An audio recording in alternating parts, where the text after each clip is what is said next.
Buenos días, hermanos. Feliz Día de la Madre a todas las señoras, hermanas presentes. Y quisiera invitarles a abrir sus Biblias en 1 Samuel, capítulo 1 y 2. Vamos a leer. Vamos a hacer un estudio biográfico de un personaje poco conocido, aunque muy importante, y que para mí es una de las grandes mujeres de la Biblia, y que realmente la maternidad para ella fue algo muy importante. Es interesante que hablar de maternidad hoy, ¿no? Es más difícil, yo creo, que antes, ¿no? Porque nosotros que vivimos y trabajamos con gente de distintos contextos, ¿no? Mucha gente del área de la ciencia, hemos visto que ese rol ha sido disminuido, ¿no? En los últimos años por las ideologías y todo eso, ¿no? Pero en verdad no podemos negar que la maternidad es algo extraordinario, ¿sí? Es algo anhelado, es algo que muchas niñas, ¿no?, lo anhelan desde muy chiquitas, ¿no?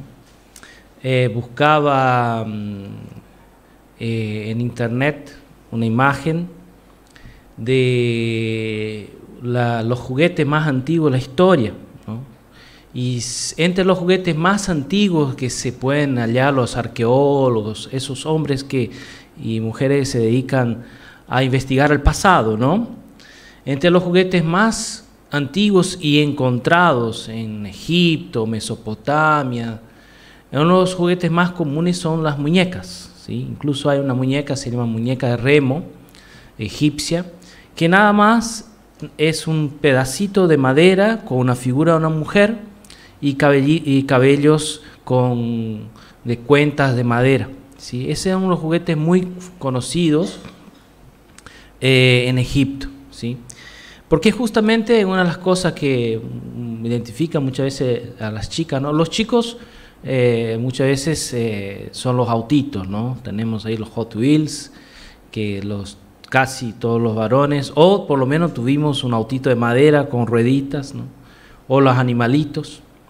A las chicas en general, aunque se regale otras cosas, las muñecas son algo que les acompaña, ¿no? Esa idea, ¿no?, de un niño con otro niño, ¿no?, haciendo ese rol, es algo que, aunque dicen que es algo impuesto, yo veo que es algo natural y veo que es algo que está presente en la mente de las mujeres desde muy temprana edad. Les invito a leer conmigo 1 Samuel, y vamos a hacer un estudio biográfico de la vida de esa mujer, de esa señora llamada Ana, y vamos a ver cómo ella no solo recibió un regalo de Dios, pero también hizo un regalo a Dios, ¿sí? Es interesante que, yo ya hablé eso en otras ocasiones a la iglesia, que un regalo siempre es más que un objeto. Cuando uno regala algo, uno espera algo, ¿sí? Uno conserva algo o uno comunica algo. Un regalo es más que un objeto, ¿sí? Y acá vemos que ese hijo, en verdad, que Samuel, el gran juez, el último juez de la historia de Israel, termina siendo el regalo que ellos intercambian entre sí. Veamos acá los versículos de 1 a 8, dice así, 1 Samuel capítulo 1, versículo de 1 a 8, dice: Hubo un varón en Ramataim de Sofín, del monte de Efraín, que se llamaba Elcana, hijo de Jeroboam, hijo de Eliú, hijo de Toú, hijo de Suf Efrateo. Y tenía él dos mujeres, el nombre de una era Ana y de la otra Penina. Y Penina tenía hijos, mas Ana no los tenía. Y todos los años aquel varón subía de su ciudad para adorar y ofrecer sacrificios a Jehová de los ejércitos de Silo, donde estaban los hijos de Elí, Ofni y Fineas, sacerdotes de Jehová. Y cuando llegaba el día en que Elcana ofrecía sacrificio, Daba a Penina su mujer, a todos sus hijos y todas sus hijas, a cada uno su parte. Pero a Ana daba una parte escogida, porque amaba a Ana, porque aunque Jehová no le había concedido tener hijos. Y su rival la irritaba, enojándola y entristeciéndola, porque Jehová no le había concedido tener hijos. Y así hacía cada año. Cuando subía a la casa de Jehová, la irritaba así, por lo cual Ana lloraba y no comía. Y Elcana, su marido, le dijo: Ana, ¿por qué lloras? ¿Por qué no comes? ¿Por qué estás afligido tu corazón? ¿No te soy yo mejor que 10 hijos? Acá vemos, ¿no?, cómo el hombre piensa, ¿no?, cómo el hombre dice, cómo el hombre actúa. Yo me acuerdo que de esa etapa de nuestro matrimonio, donde nosotros vivimos los primeros años, decidimos no tener hijos, y esa etapa donde decidimos tener hijos, y esa angustia, ¿no?, de cuándo va a venir, cuándo va a suceder, y esa tristeza, ¿será que podemos? ¿Será que no podemos?, ¿no? Y todo eso pasa en la cabeza del hombre, seguramente pasa en la cabeza de la mujer. Y acá vemos que los argumentos de Elcana no funcionaban, el problema persistía. Y persistía aún más porque había algo implícito en esa historia, que es la situación de la propia Ana. Ana seguramente era la primera esposa de Elcana. La segunda esposa, como vemos acá, Penina, era permitido en el pueblo de Israel, no por algo que Dios había enseñado, sino por una costumbre cananea, ¿sí?, que incluso un amigo nuestro que nos visita de vez en cuando allá, dice que incluso hasta hoy en Siria está esa costumbre de que uno pueda tener hijos en caso de que la esposa sea estéril. Nos contó un amigo que dice que si tu esposa no puede tener hijos, conseguí hijos con otra mujer, ¿sí? Ahí Claudia hace así con la cabeza. Esa es parte del mundo.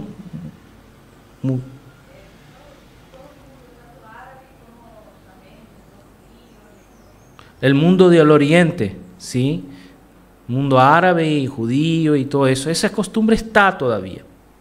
Porque sabemos que en esas culturas tener un hijo es algo importante. También tengo la historia de una amiga brasilera que se casó con un señor de Argelia, se fue a Argelia, se hizo toda la boda allá en Argelia, y ese señor, cuando se dio cuenta de que no podía tener hijos, dijo: bueno, entonces nuestro matrimonio está terminado, ¿sí? Como que no había preguntado eso el señor, ¿no? Pero así funciona esa situación en algún lugar del mundo. A esa señora le pasó eso.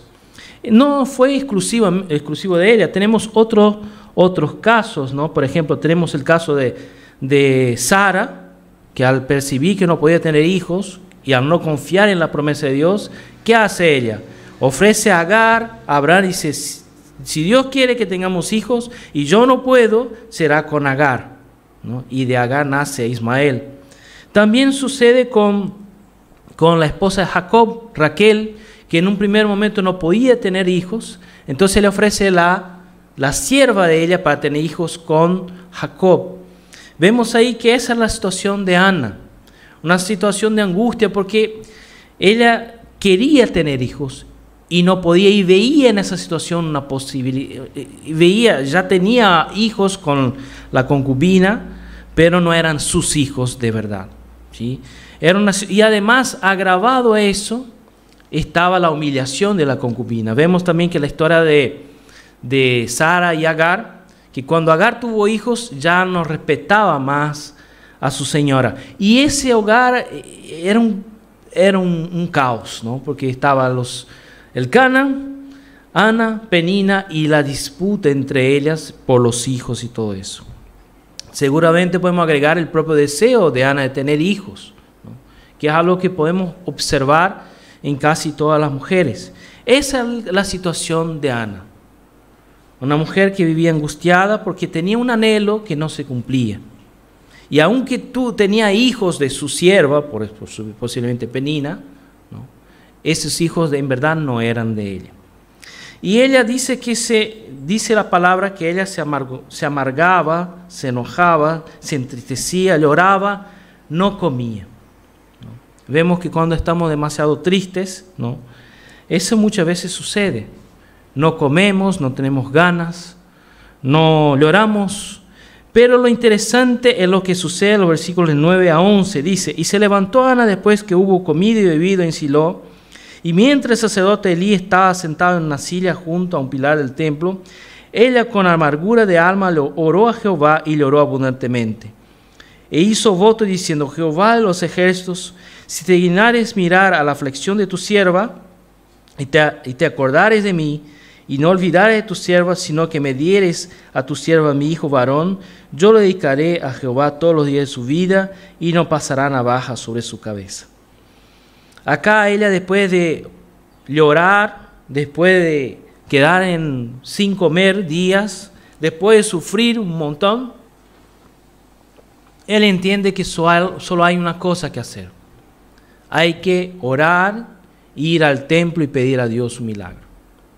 Y eso es lo impresionante de Ana. Ella tenía un problema, ella tenía una situación, ella tenía un conflicto, ella tenía un lío en su casa. Y ella sufrió por mucho tiempo eso, hasta que entendió que solo hay un camino, solo hay una posibilidad: ir al templo, pedir a Dios y orar y llorar y hacer todo eso delante de Dios para ver qué sucede. Ana acá nos da un ejemplo de qué hacer cuando algo nos supera. En verdad, todos nosotros en nuestra vida adquirimos habilidades varias, ¿no? Unos son buenos haciendo cosas con las manos, no es mi caso, ¿no? Otros son buenos hablando, otros son buenos inventando, otros son buenos haciendo cosas, o enseñando, o comprando y vendiendo, o resolviendo conflictos. Hay distintas habilidades que adquirimos en la vida. Pero muchas veces esas habilidades no son suficientes cuando hay grandes conflictos en nuestro entorno, en nuestra familia. No resuelven, no ayudan. Y ahí tenemos que buscar en Dios la solución. Una de las cosas que yo aprendí desde muy temprano es a charlar con las personas, comunicarme. Me acuerdo que mi papá tenía una inmobiliaria y él con 11 años, 11, 12 años, me llevaba a la oficina, a la inmobiliaria, y decía: yo voy a hacer algo y vengo, si llega fulano, atajarlo ahí. Y venía, ¿no?, el señor, ¿no?, con 40, 50, 60, 70 años, yo con 11, y sabía que ese hombre tenía que estar ahí para que mi papá, cuando llegara, no había celular, nada de eso, pudiera hablar con él. ¿Y qué hacía yo? Con 11 años empezaba a preguntar al hombre sus cosas, ¿no?, qué hacía, de algo, ¿no? Y había hombres como acá, hay muchos hombres que es más fácil, ¿cómo es? Hay hombres, acá en Argentina, en Brasil no hay tanto, pero acá en Argentina hay muchos hombres que no hablan, ¿no es cierto? Vos le podés torturar y él no habla, ¿no? Confesar y no habla, ¿no? Hay unos que hablan mucho, acá tenemos algunos que me está riendo, acá hablan bastante. Pero hay otros que no hablan. Y yo tenía que hacer esos hombres hablar media hora, una hora, y cuando se levantaba: bueno, me voy, no, contame más de tal tema, contame más de tu trabajo, y ellos quedaban horas hablando de su trabajo mientras mi papá llegaba, ¿no? Mi papá tuvo un celular, pero de esos ladrillotes, ¿se acuerdan? Entonces yo me acuerdo que en esa época era más fácil. Yo le llamaba: mira, fulano se está yendo. Cuando iba al baño al Señor, yo le llamaba y avisaba. Pero esa habilidad, hermano, no siempre me ayudó. Hubo muchas situaciones a donde hablar con las personas no me ayudó. Hablaba, argumentaba, escuchaba, y la persona seguía firme en su pensamiento, en sus errores, en sus ideas, y a mí no me tocaba otra sino hablar con Dios. Dios, ahí está fulano, está fulana, hacé vos el milagro, porque yo sé que si va por ese camino, va a chocar, va a morir, va a sufrir. Y así fue muchas veces nuestra vida. ¿Qué habilidades nosotros tenemos y no son suficientes? Acá hay una mosquita. Vamos a ver cómo la resolvemos acá. Eso pasó con Ana. Ana no fue suficiente su habilidad y tuvo que pedir en Dios. Hermanos, ese es el secreto. ¿Cuántas veces eso pasa también a las madres, no? Crían sus hijos, forman hombres y mujeres, y a veces ese hijo sale medio atravesado, ¿no? Raro, difícil. Y ahí, ¿qué te toca, mujer? ¿Qué te toca, hombre?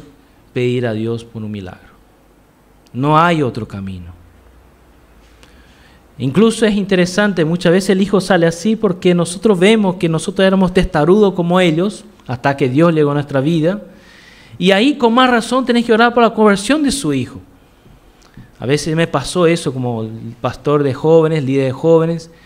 El papá me llamaba y decía, mi hijo no me obedece, no me escucha, no me hace caso. Y yo le preguntaba, ¿y usted cuando era joven cómo era? Yo era terrible. Bueno, ahí está. Está en tu genética eso. ¿Por qué cambiaste? Porque Dios entró en mi corazón y cambió mi corazón y mi mente y hoy entiendo de otra forma. Bueno, hay que hacer lo mismo. Solo una conversión va a cambiar tu hijo. Porque Dios solo te cambió de esa forma. Y acá era lo mismo. Ana necesitaba un milagro y fue al lugar correcto en aquel entonces para pedir el milagro, ¿sí? Es interesante que Ana hace algo que muchas veces nos cuesta entender, que es comer y beber y ir al lugar a donde se puede resolver el conflicto, ¿no? Vemos el caso de David, cuando su ciudad, residencia, Siclac, fue tomada por los amalecitas, si no me equivoco, amalecitas, y ellos lloran, todos esos guerreros, lloran demasiado, se angustian porque sus hijos y sus esposas fueron llevados lejos, estaban en el medio de un pueblo muy numeroso. Y dice la Biblia, en 1 Samuel capítulo 30, que David se angustia, pero después cobra fuerzas y actúa. También dice la Biblia en 1 Reyes 19 que Elías, triste con las cosas que estaban pasando en Israel, ¿no? El ángel le dice, levántate, come y sigue tu camino. Hermanos, la tristeza es buena un tiempo, pero necesitamos cobrar fuerzas, alimentarnos y hacer lo que es necesario y presentar nuestras causas delante. No estoy hablando en contra del ayuno, yo creo que el ayuno es importante, pero a veces es más importante nuestra decisión de resolver y presentar firmemente nuestra situación ante Dios que hacer otras cosas, ¿sí?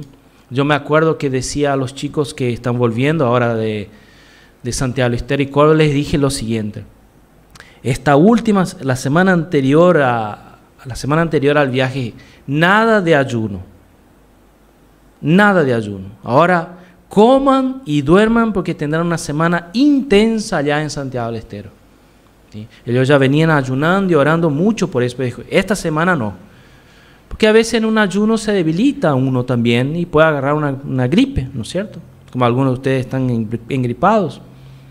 Entonces es importante también saber cuándo cobrar fuerzas y cuándo dedicarse un poco a no comer o concentrarse en la tristeza también. Todo tiene su tiempo. Acá otro detalle interesante es lo que pasó en los versículos 12 al 18. Dice lo siguiente: mientras ella oraba, 1 Samuel 1, versículos 12 en adelante. Mientras ella oraba largamente delante de Jehová, Elí estaba observando la boca de ella. Pero Ana hablaba en su corazón y solamente se movían sus labios, y su voz no se oía, y Elí la tuvo por ebria. Entonces le dijo Elí: ¿hasta cuándo estarás ebria? Digiere tu vino. Y Ana le respondió diciendo: no, Señor mío, yo soy una mujer atribulada de espíritu, no he bebido vino ni sidra, sino que he derramado mi alma delante de Jehová. no tengas a tu sierva por mujer impía, porque por la magnitud de mis congojas y de mi aflicción he hablado hasta ahora. Y Elí respondió y dijo, ve en paz, y el Dios de Israel le otorgue la petición que te has hecho. Y ella dijo, hale tu sierva gracia delante de tus ojos, y se fue la mujer por su camino, y comió y no estuvo más triste. Acá vemos otro detalle muy interesante de la vida de esa mujer, que fue la humillación. Y la actitud hacia la humillación, que es lo más interesante. Si alguien puede buscar Marcos capítulo 7, versículos 26 y 28, les voy a agradecer. Marcos 7, versículos 26 a 28, hay una mujer que pasó algo por una situación muy similar y fue bendecida con la respuesta que tuvo en la circunstancia. ¿Quién puede leer, por favor?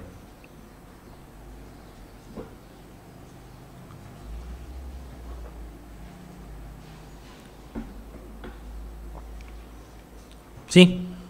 Dice, pero Jesús le dijo, deja primero que se sacien los hijos, porque no está bien tomar el pan de los hijos y echarlo a los perros.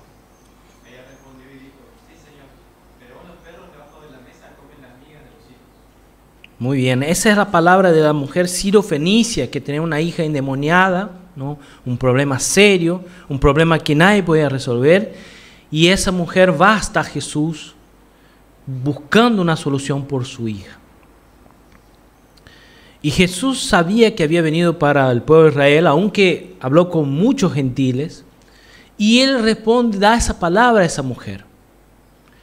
Y esa mujer, en vez de reaccionar de manera violenta, o como hacen algunos allá en aquel lugar, levantar polvo al cielo, o golpear la mesa, o decir una palabrota a Jesús, esa mujer baja su cabeza, piensa, ese hombre tiene la respuesta, la solución del problema que necesito, y traga el orgullo y dice, pero incluso los perros, porque ella le llama de perro a esa mujer, no te conviene estar acá, porque yo tengo un compromiso con mi pueblo. Y ella dice, y Jesús dice, no conviene que los perros comen la comida de los hijos.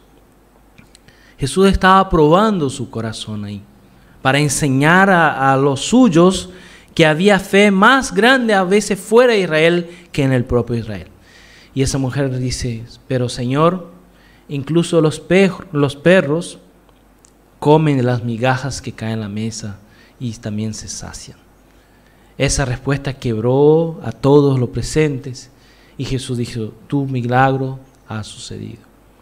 Acá Ana podría haber contestado a Elí de manera dura, como él la dijo, porque tuvo una percepción equivocada de la circunstancia, de la situación, y en esa respuesta humilde, ella gana la palabra del profeta, el favor de Dios en esa respuesta. Y acá vemos, hermanos, una relación muy poco evidente, pero entre las palabras humildad y humillación, ¿no? Vean que las palabras son muy parecidas y muchas veces uno no asocia que ambas cosas caminan juntas. Nuestra reacción, hermanos, ante una situación humillante es la humildad. Aunque somos entrenados a reaccionar de forma violenta, áspera, con potencia, con palabras, la respuesta que en una circunstancia como esa agrada a Dios es la humildad. Ella responde humildemente y en eso alcanza el favor de la misma forma que la mujer sirofenicia. Después la historia sigue, los versículos 19 a 28, diciendo así, y levantándose de mañana, del 19 en adelante, y levantándose mañana adoraron delante de Jehová y volvieron y fueron a su casa en Ramá, y Elcana se llegó a Ana su mujer, y Jehová se acordó de ella. Y aconteció que al cumplirse el tiempo después de haber concebido, Ana dio a luz a un hijo, y le puso por nombre Samuel, diciendo, por cuanto lo pedía Jehová. Y después subió el varón Elcana con toda su familia para ofrecer a Jehová el sacrificio acostumbrado a su voto. Pero Ana no subió, sino que dijo a su marido, yo no subiré hasta que el niño sea destetado, para que yo lo lleve y sea presentado delante de Jehová, y se quede allá para siempre. Y Elcana, su marido, le respondió, haz lo que bien te parezca, quédate hasta que lo destetes, y solamente que cumpla Jehová su palabra. Y se quedó la mujer y crió a su hijo hasta que lo destetó. Después que lo hubo destetado, lo llevó consigo con 3 becerros, un efa de harina, una vasija de vino, y lo trajo a la casa de Jehová en Silo. El niño era pequeño. Y matando el becerro, lo trajeron al niño a Elí. Y él le dijo: oh Señor mío, vive tu alma, Señor mío. Yo soy aquella mujer que estuvo aquí junto a ti orando a Jehová. Por este niño oraba y Jehová me lo dio y que lo pedí. Yo lo dedico también a Jehová. Todos los días que viva será de Jehová, y adoró allí a Jehová. Acá vemos que ella entrega a ese hijo que Dios la regaló. Ella fue para pedir ese hijo y ella lo devuelve a Dios. Lo voy a cuidar, lo voy a tener, pero lo devuelve a Dios como un regalo. Y ese es el hecho, ¿no? Cuando uno da un regalo, uno espera algo en cambio, como yo decía al inicio. Y Dios le regaló un hijo. Ese hijo podía estar el tiempo que quisiera con ella, pero ella lo devuelve a Dios como gratitud a Dios por el milagro recibido, por haber tenido de Dios aquello que había pedido. Y en ese aspecto ella de alguna manera supera a Abraham en Génesis capítulo 22. Porque Abraham, ¿no? Cuando Dios dice en capítulo 20, versículo 2, sacrifica a tu hijo, tu único hijo, en el monte Moriah que yo te mostraré. Él va, agarra el cuchillo, y cuando está por matar a su hijo, el ángel dice: no, pares, ahora sé que tu corazón está en mí y no en tu hijo. Acá Ana de entrega ese niño. Y seguramente lo veía 1 o 2 veces al año cuando iba a Jerusalén a adorar. En el caso acá no era Jerusalén todavía, pero cuando iba al templo a adorar, veía ese niño correr por el templo, jugar con las cosas del templo, y ella sabía que aquel niño era el hijo que había pedido. Eso es un gesto, ¿no? Entender que todo lo que Dios nos da no es nuestro en verdad. Es interesante pensar, hermanos, que si tenemos un talento, si tenemos bienes, si tenemos habilidades, si tenemos lo que sea, Dios nos dio. Y en verdad eso tiene que ser devuelto a Dios, porque de Él es. ¿Cuánto de nosotros nos pasa, no? De prestar algo y saber que esa cosa que está ahí es de alguien y tenés que devolver eso a alguien, ¿no? O peor, ¿no? Que es más común a veces, uno presta algo y sabes que ese algo está en la casa de fulano y no te lo devuelven. Allá en la librería yo digo a la gente que la gente viene muchas veces a la librería y dice: busco un libro que yo presté y no sé a quién lo perdí, ahora lo tengo que comprar de vuelta, ¿no?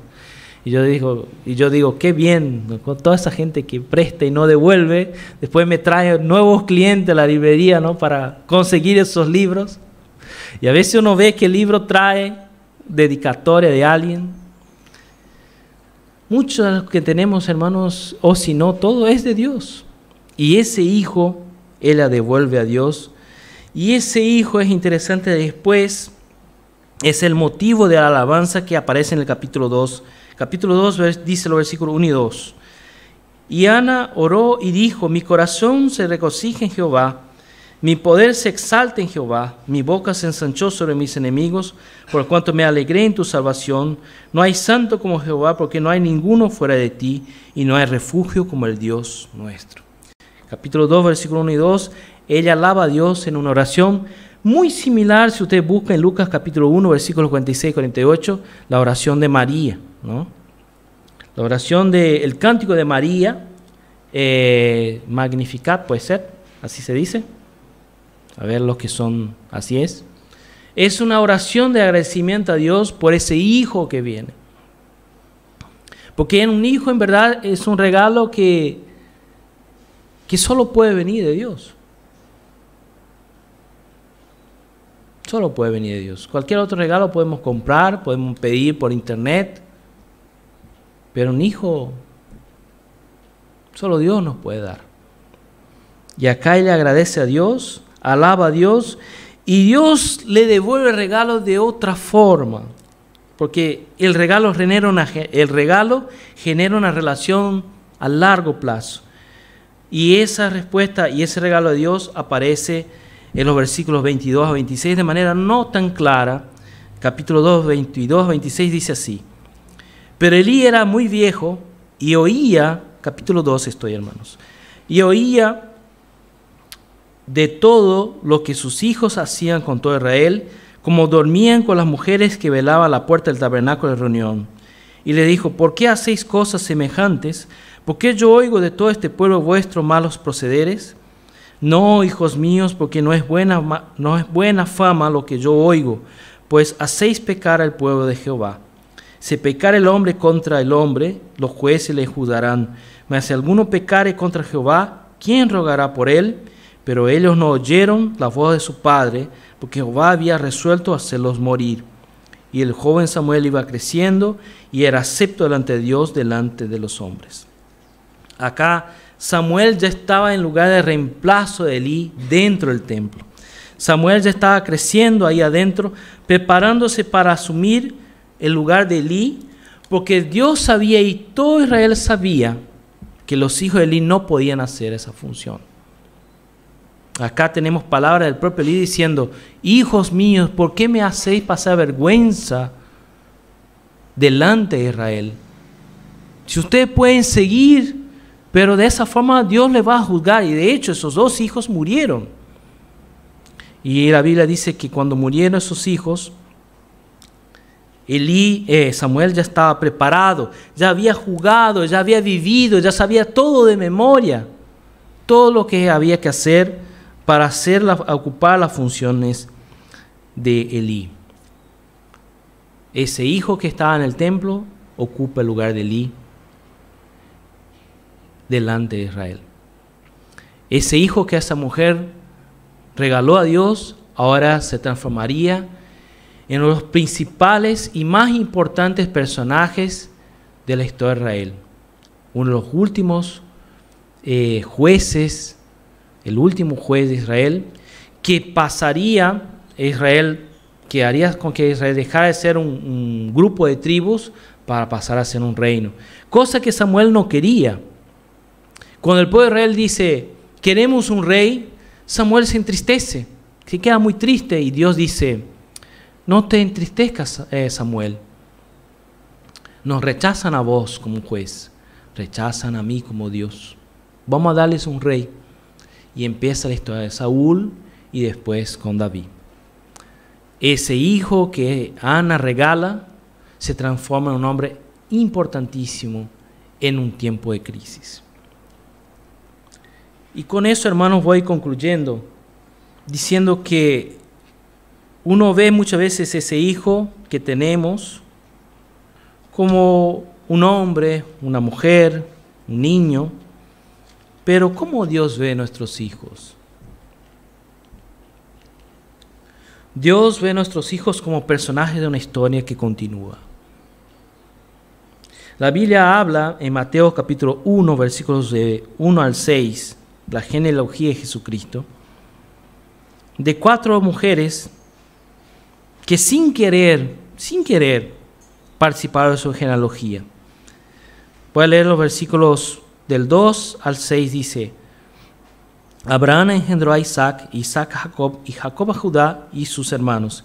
Y Judá engendró de Tamar, esa mujer, a Fares, y a Sara, Fares a Herrón, y Herrón a Aram. Aram engendró a Aminadab, Aminadab a Nazón, y Nazón a Salmón. Y Salmón engendró de Rahab, porque acá todos son nombres masculinos, de Rahab, femenino, la mujer de Jericó, a Booz, que fue el marido de Ruth, que engendró a Obed a Isaí. Isaí engendró al rey David, y el rey David engendró a Salomón, de la que fue mujer de Urías. ¿Quién fue la mujer de Urías? Betsabé, ¿sí? Y Betsabé tuvo a Salomón. Qué importante es entender que nuestros hijos son parte de la historia.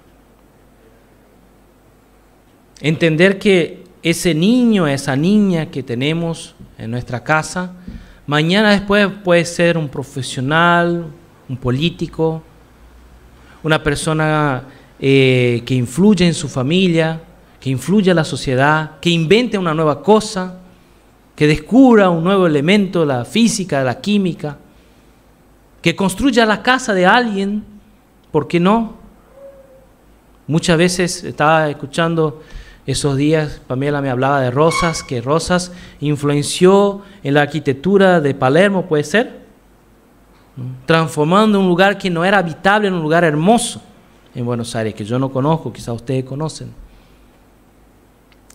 Nosotros no generamos niños, generamos hombres y mujeres que serán aquello que nosotros invertamos en ellos.